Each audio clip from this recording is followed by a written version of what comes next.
قبل عدة سنوات أيضا رجل كبير السن له ولد واحد. هذا الولد عنده أطفال 3، بنت وولدين. قرر أنه يروح للعاصمة بغداد حتى يسوي لهم جوازات.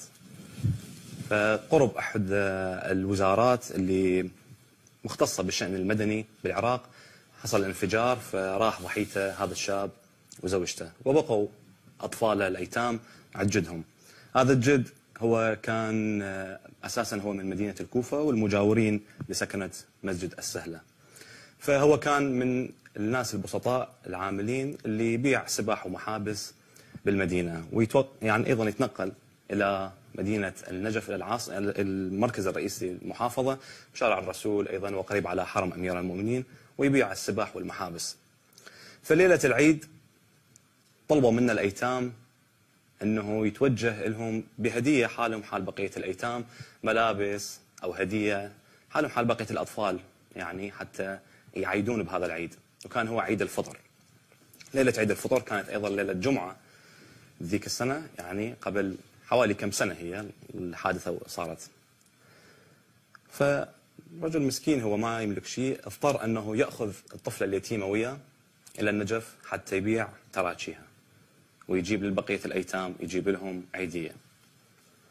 وسط الزحام ليلة جمعة وليلة عيد كانت، ضاعت الطفلة، فلا الطفلة ولا التراجي. ما ظل عنده غير دليل الحائرين أمير المؤمنين صلوات الله وسلامه عليه. وقف بباب الضريح قال له: يا عيد الله اعتنيتك باكر العيد، يا عيد الله اعتنيتك باكر العيد، ترى ثوب التعب على الباب حطيت، البية مفصلات الحال معروف، أنا ببخت الزكية عليك طبيت، ولد ابني يتامى وتدري بالحال، واكتب على المحاجر ما تونيت علي، رديت الشمس خل شفك يميل، معقولة تردني الحالي للبيت، شو سولف عن يتيم بقربك تضيع، شو اقول لهم رحت لو خالي رديت، أنا ما حلفك ببختك والكتاب بيك، أنا بشيبات أبوك أتوسلك جيت، أنا أهلي وحقك كانوا شيوخ، معازيب وكفط بداري لو جيت، علي راية العباس خلها شهود، كم لطمة على وجهه وثوب شقيت، أبيع عن تالي شيباتي سبح طين،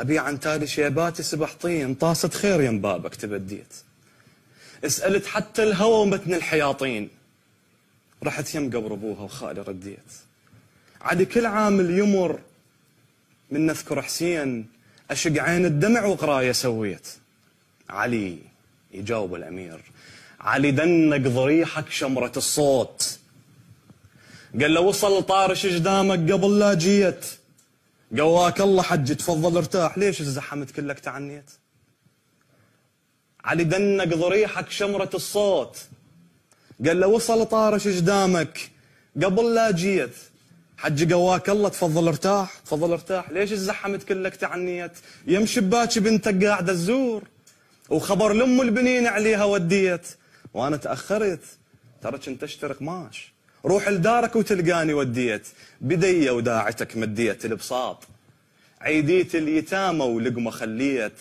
روح حجي وأمن وكل عمرك ارتاح، ولا كنك صحت لي وإيد مديت، ولا كنك صحت لي وإيد مديت.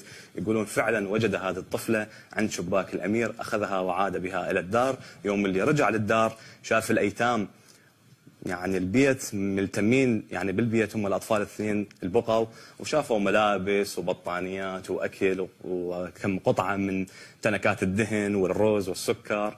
فسألهم هذا منو اللي جابهن ذني شنو؟ قالوا جدو دق الباب شخص قبل يعني بعد ما طلعتوا، قال أنا اسمي حج مالك دزني سيد علي، قال ذني هدية جدكم. قال لهم جدو وصلت الهدية. الآن انتقل لأبو حسين، بدك تختار